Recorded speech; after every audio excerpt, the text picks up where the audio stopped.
टूनपुर के जंगल में एक कौवा आम के बागों में काम करता था। कालू कौवा इसके जरिए अपना घर चलाता था। एक दिन कालू कौवे के बाग में एक गरीब चिड़िया आ जाती है। अरे कौवे, तुम्हारे बाग में तो बहुत अच्छे अच्छे आम हैं और कितने ज्यादा हैं। इनमें से एक आम मुझे दे दो।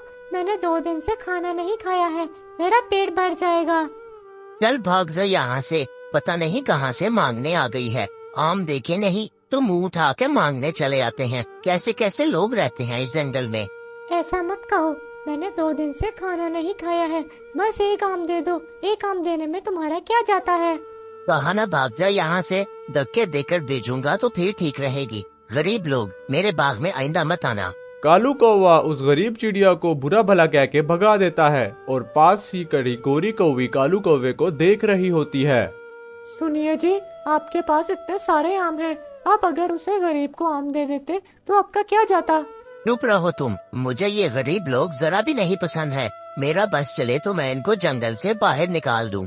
ऐसा कहना बुरी बात है। आपको उस चिड़िया को एक आम दे देना चाहिए था, वो बेचारी भूखी चली गई। तुम्हें कोई और काम काज नहीं है? आके मेरा सर खाने लग गई हो। जाओ जाके घर में कोई काम करो और खाना पकाओ। मैं थोड़ी देर तक घर आता हूँ। कालू कौवा आम बेचने के लिए पास वाले जंगल चला जाता है और देर रात तक वहीं रहता है। न जाने क्या हुआ है, आज तो एक भी आम नहीं बिका है। मैं रात तक उस जंगल में खड़ा रहा मगर कोई भी ग्राहक आम खरीदने नहीं आया था आज। अरे ये तो बहुत बुरी बात है। अब हमने चील से 50,000 जो उधार लिया था वो उसे कैसे वापस करेंगे।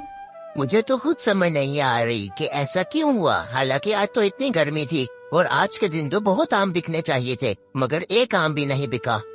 फिर 2 दिन तक ऐसा ही होता रहता है और कालू कौवे के सारे आम खराब होने लग जाते हैं। अरे बाप रे बाप, ये सब क्या हो रहा है। मेरे तो सारे आम ही खराब होना शुरू हो गए हैं। अब मैं अपना घर कैसे चलाऊंगा और सारा कर्जा कैसे उतारूंगा। पास वाले जंगल में ही टूनी चिड़िया के बहुत अच्छे आमों के दरख्त थे और टूनी चिड़िया एक नेक दिल चिड़िया थी। सब टूनी चिड़िया को बहुत पसंद करते थे और लोग दूर दूर से टूनी चिड़िया के आम खरीदने के लिए आया करते थे। पूरा दिन परेशानी के बाद कालू कौवा रात को सोने के लिए लेटता है मगर उसे नींद नहीं आती। तभी कालू कौवे के दिमाग में एक नया आइडिया आ जाता है। मुझे समझ आ गई है। वो टूनी चिड़िया जो पास वाले जंगल में आम बेचती है, उसकी वजह से ही मेरे आम नहीं दिख रहे। अब देखना मैं उसके साथ क्या करूँगा। अगली सुबह हो जाती है।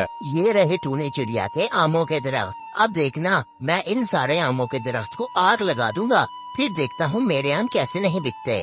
कालू कौवा अपने घर आ जाता है और वहाँ टूनी चिड़िया के आमों के दरख्त को आग लगा देता है। बेचारी टूनी चिड़िया को पता भी नहीं था कि उसके सारे दरख्त जल के राख हो जाएंगे। दोपहर को टूनी चिड़िया अपने घर से निकलती है अपने बाग में जाने के लिए। हे ऊपर वाले, ये क्या हो गया। मेरे सारे दरख्त कहाँ गए और यहाँ पर ये जले हुए दरख्त क्यों है। ये क्या हो गया। अब मैं आम कैसे बेचूंगी और अपना घर कैसे चलाऊंगी। मैंने तो किसी का कुछ भी नहीं बिगाड़ा था। कालू कौवे के घर चील उससे अपना कर्जा लेने के लिए वापस आ जाता है। हाँ भाई कौवे, मेरे पैसे निकालो। 50,000 रुपए जो मैंने तुम्हें उधार दिए थे सिर्फ 2 दिन के लिए, लेकिन तुमने 1 हफ्ता हो गया वापस नहीं लौटाए। अरे चील भाई, मुझे 1 हफ्ते का टाइम दे दे। मेरे आम खराब हो गए थे जिसकी वजह से कोई कमाई नहीं हुई। 1 हफ्ते बाद आपको पैसे दे दूंगा। नहीं कौवे, मुझे आज ही पैसे चाहिए। पहले ही 1 हफ्ता हो चुका है। मैंने आगे भी किसी को वो पैसे देने थे। आप मेरी बात समझने की कोशिश कीजिए प्लीज। बात नहीं कौवे, अगर तुम्हारे पास पैसे नहीं है तो तुम अपनी जान देकर ये कर्जा उतार सकते हो। फिर चील वहां से चला जाता है और कालू कौवे को वहीं पर ही मार जाता है। कालू कौवे को उसके किए की सजा मिल गई थी। कालू कौवे ने गरीब चिड़िया के साथ भी बुरा किया और टूनी चिड़िया के आम के दरख्तों को भी जला दिया। इस वजह से कालू कौवे को उसके किए की सजा मिल गई और बेचारी टूनी चिड़िया ने फिर से मेहनत करना शुरू कर दी। एक दफा का जिक्र है, एक जंगल में एक कबूतर रहता था जिसका नाम टोनी कबूतर था। वो अपना काम बहुत ही सलीके से करता था। वहाँ दूसरी तरफ एक कौवा था जिसका नाम कालू कौवा था। टोनी कबूतर का मूंगफलियों का खेत था और कालू कौवा टोकरियां बेचकर अपनी जिंदगी गुजार रहा था। टोनी कबूतर की बीवी का नाम टूनी चिड़िया था। टोनी कबूतर मूंगफली की खेती कर कर अपना पेट पालता था। कालू कौवे की टोकरियां बिकना बंद हो गई थी, इस वजह से वो बेरोजगार हो चुका था। टोनी कबूतर एक दिन अपनी फसल पर आता है तो देखता है वहां पर कोई बुजुर्ग चिड़िया आया होता है। टोनी कबूतर उसको देखकर हैरान हो जाता है, क्योंकि आज से पहले टोनी कबूतर ने उसको कभी भी इस जंगल में नहीं देखा था। अरे बच्चे, मैं बहुत समय से तुम्हें देख रहा हूँ। तुम यहाँ पर आकर इस अपनी खेती में बहुत मेहनत करते हो, मगर मूंगफलियाँ तो उग ही नहीं रही हैं। क्या तुम निराश नहीं होते हो? नहीं, इसमें निराश होने वाली क्या बात है। जब मेरी किस्मत में लिखा होगा तो वो मुझे मिल जाएगा। इसीलिए मैं सब्र से काम लेता हूँ और इंतजार करता हूँ कि कब मूंगफलियाँ उगे और मैं बेचूं। फिक्र करने की जरूरत नहीं है, मैं यहाँ पर इसीलिए आया हूँ। बस देखना, अब तुम्हारे साथ एक चमत्कार होगा और तुम बहुत जल्द अमीर होने लग जाओगे। बस जरा ध्यान देना। अरे वाह, उम्मीद है आपकी ये दुआ सच साबित हो जाए और मैं अमीर हो जाऊं। मुझे बहुत खुशी होगी अगर आपकी ये दुआ सच साबित हो गई। वैसे मैंने आपको कभी इस जंगल में पहले नहीं देखा है। इतना कहने के बाद वो बुजुर्ग वहां से चला जाता है और टोनी कबूतर भी अपने घर वापस आ जाता है और आकर टूनी चिड़िया को सारी बात बताने लगता है। फिर अगले रोज टोनी कबूतर जब अपनी फसल पर आता है तो आकर देखता है वहां हर फसल पर मूंगफली उग चुकी है। अरे टूनी चिड़िया, चमत्कार हो गया, हमारी फसल पर मूंगफली उग चुकी है। हालांकि कल तक कोई मूंगफली का नामो निशान नहीं था। अरे वाह, ये तो बहुत अच्छी बात है। अब आप उस मूंगफली को काटें और जाकर बाजार में बेच कर आए ताकि हम अपने घर की चीजें लाएं। नहीं नहीं, अभी मैं इस फसल को नहीं काटूंगा। मूंगफली जरा और पक जाए, फिर मैं फसल को काटूंगा और बाजार में बेच आऊंगा। वहाँ दूसरी तरफ कालू कौवा भी बेरोजगार बैठा होता है। तभी कालू कौवा फसल के ऊपर से फसल को देखता है तो कालू कौवे के मुंह में पानी आता है और कालू कौवा फौरन से टोनी कबूतर के पास उसको अपने नए प्लान में फंसाने के लिए पहुंच जाता है। अरे कालू कौवे, कैसे आना हुआ? इतने दिनों बाद नजर आ रहे हो। सब खैर तो है? आज यहाँ की राह कैसे देख ली? वहाँ दूसरी तरफ कालू कौवे के दिमाग में खुराफाती आइडिया चल रहा होता है जिससे वो टोनी कबूतर को अपने जाल में फंसा सके।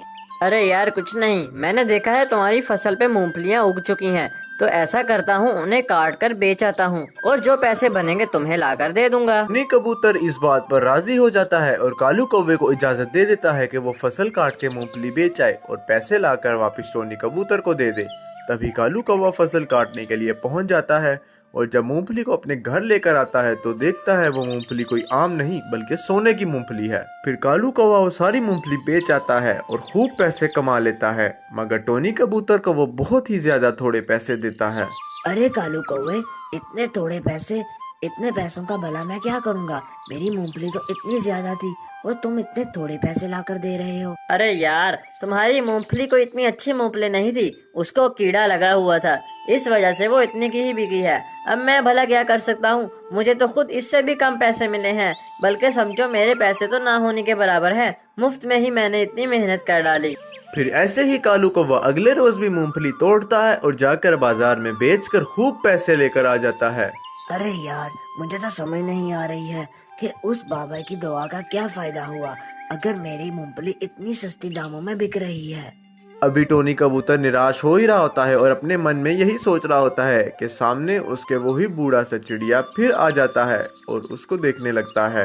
टोनी कबूतर देखकर हैरान हो जाता है कि यह गायब होकर कैसे आ गया। अरे क्या हुआ? तुम इतने नाराज क्यों हो और मुझे कैसे याद किया? सब ठीक तो है? अरे कुछ भी नहीं ठीक है।